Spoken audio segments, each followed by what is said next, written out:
Hi, welcome to Karolyn with the K's kitchen. Today I'm making an old Ukrainian recipe from Elizabeth, my mother-in-law. In Italy, these cookies are called biscotti.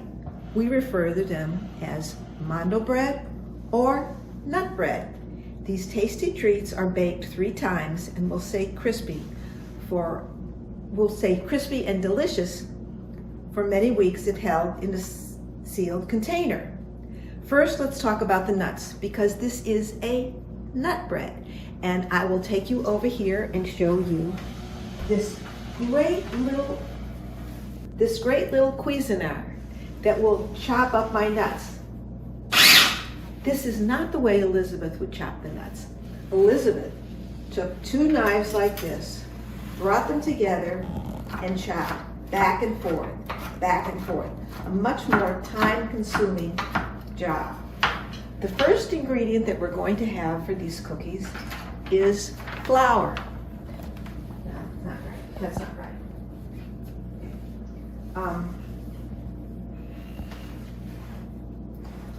Okay.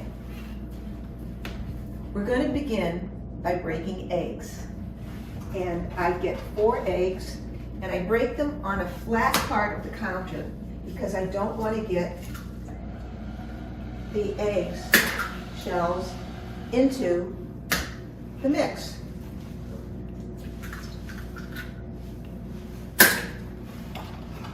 I know 4 eggs sounds like a lot.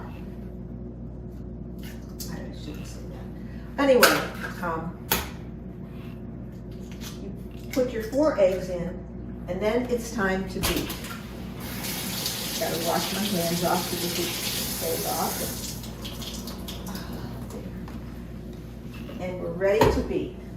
I started on low.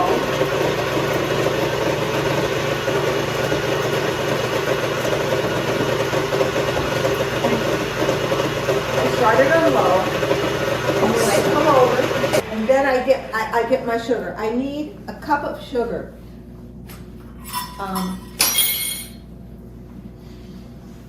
I know sugar looks like it's a dry ingredient, but actually it's a wet ingredient.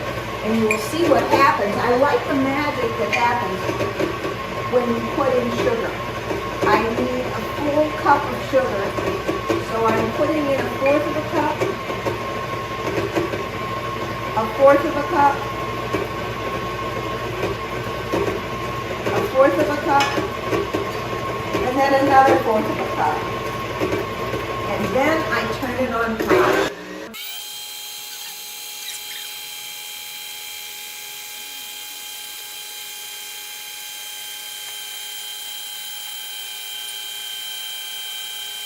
The magic has happened. Here you see the eggs mixed with the sugar. And you could see how it forms into forming a ribbon. Now it's time to do your flour. And since these are called nut breads, I use 2 cups of bread flour, and I use 2 cups of all-purpose flour. I'm sure my mother-in-law did not use all-purpose flour. I did not use bread flour. I'm sure she probably just used all-purpose flour. But I have and here we go. And look what I have here. This is her cup measure. This is her cup measure. I got it from her, and every time I take it out, I know it's for really liquid measurements, but I plan to use it for a dry measurement. And I remember her when I get this out. Now, here's 1 cup. You don't have to be exact. I know that people say you have to be exact in cooking, but I'm not that exact. And I gotta tell you, it works out pretty well. My husband's happy with my cooking, and my grandchildren are happy with my cooking. So I'm not changing anything. Yeah, I think I need a little more. There, that's all-purpose flour. And here comes the bread flour. Isn't this a great cup? I think it's so cute. This isn't going to fit, but we'll do it this way. I know they say that you have to be exact in your measurements when you're baking, but I just don't think you need to be. And my family likes sweets with a little less sugar in them. And all these recipes call for so much sugar. I just think it's way too much. And so I changed my recipe. And I think you can change your recipe if you want to. Do what works for you. That's what I like. There. That's 2 cups.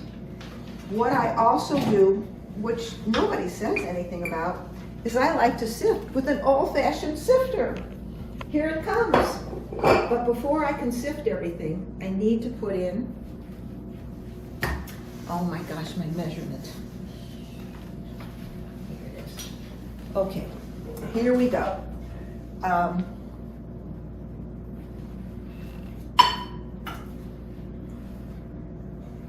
It's 2 teaspoons of baking powder. Here's 1.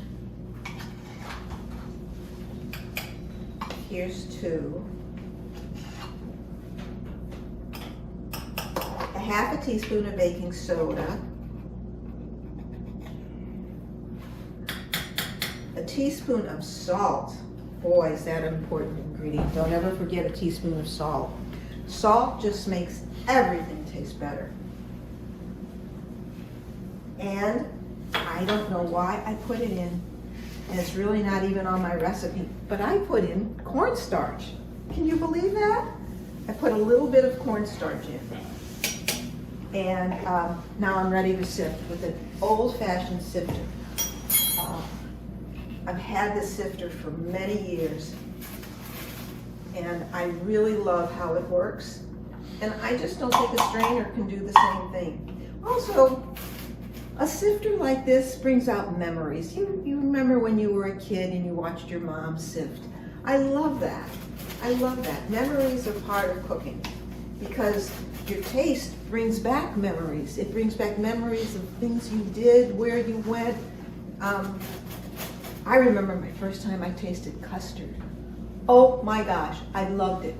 And I've never had the custard that tastes the same as it did at that time. But I always keep dreaming that the next custard shop I see will have that custard coming back to me. Okay, there.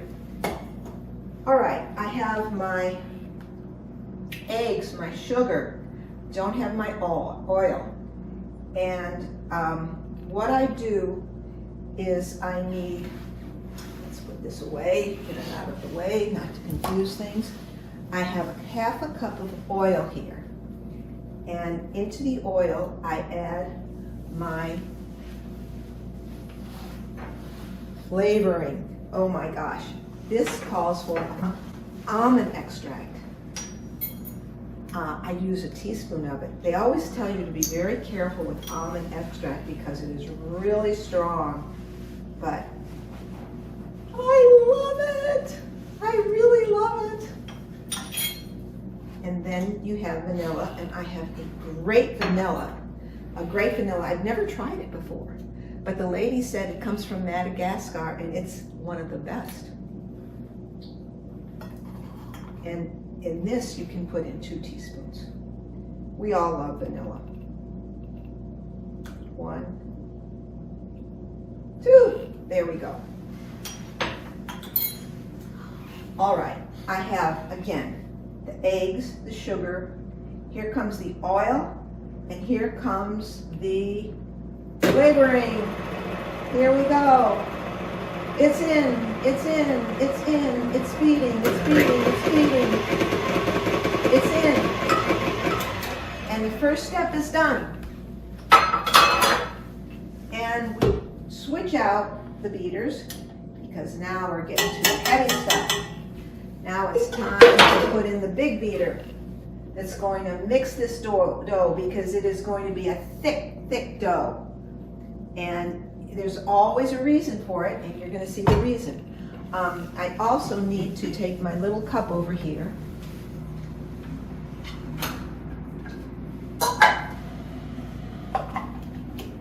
And again,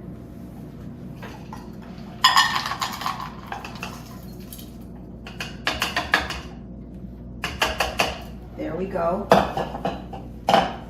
Now, put it on slow, and it's important that we do this at the same time. A little tricky, but I can do it. I can do it. I've done it before, and I can do it again. Nice and loud.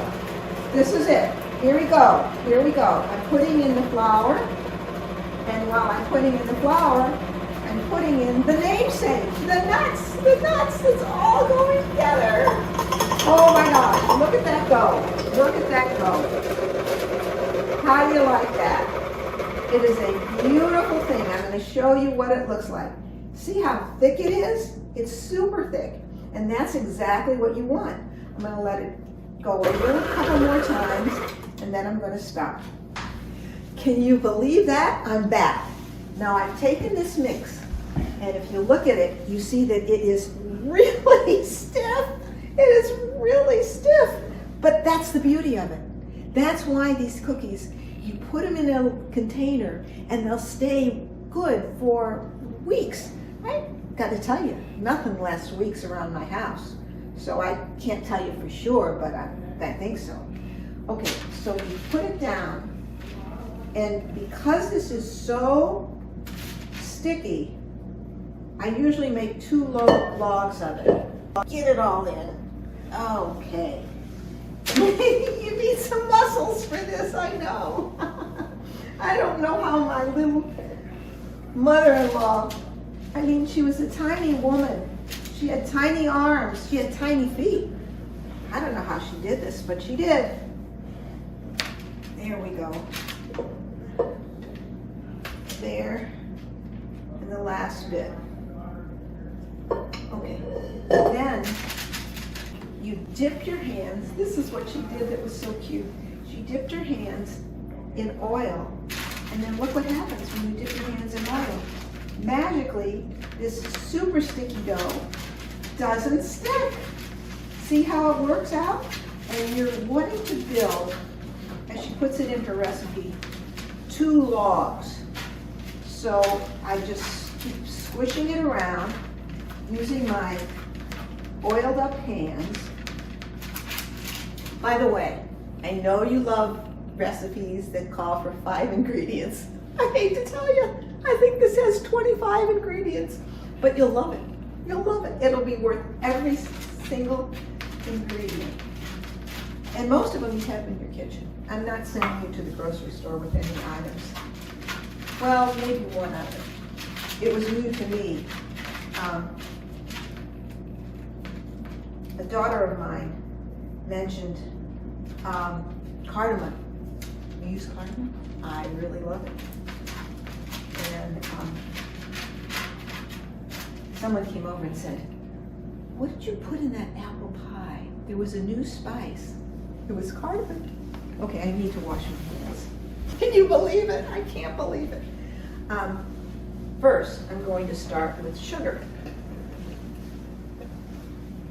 Oh, by the way, I preheated the oven to 350.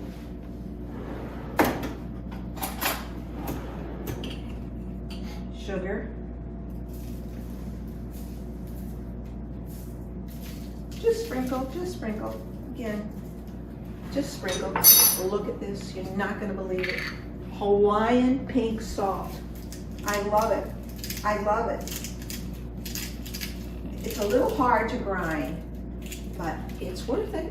Can you believe now? Cinnamon. Love cinnamon. My family is a cinnamon lover. So be generous. 5 spice cinnamon. be generous again. Now, to really blow your mind, cardamom.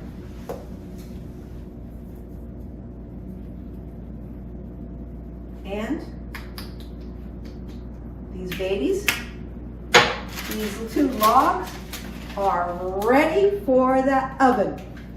We will meet them in a few minutes. This is what we've been waiting for. Wait till you see these beauties. Look at them, look at them. They rose in the oven and brought out all their great goodness. And no, we're not done. I'm going to cut these very thin. And that's going to make the cookie able to hold a ton of cinnamon. And of course, the cardamom. So here we go. I start on a slant and cut this way. Oh, by the way, this is a bread knife. This is from my mom. I was always worried about using it because I wanted to save it. But you know, I'm using it and it works great. So I go through the loaf like this, slicing as thin as I can.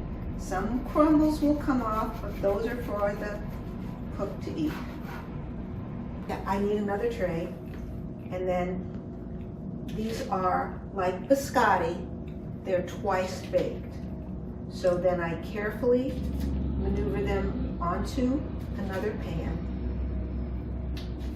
I'll cut a few more of these. They're actually crumbling apart. They're going to be so great. A little more salt. This salt is kind of hard to handle sometimes, but it works. Cardamom, sprinkle, sprinkle, sprinkle. Chinese 5-spice cinnamon, sprinkle. Sugar, sprinkle, sprinkle, and then it goes back in the oven. Yes, you put it back in the oven and turn the oven off. You don't want them to bake anymore. You just want them to sit in the oven and crisp up. And this afternoon for tea, you sit down with a samovar with your family. And that's what they did in the Ukraine. They sat around after a meal with their samovar and they had their nut bread, their tea. It's a great family dinner. Thank you so much. Goodbye from Karolyn with the K's Kitchen.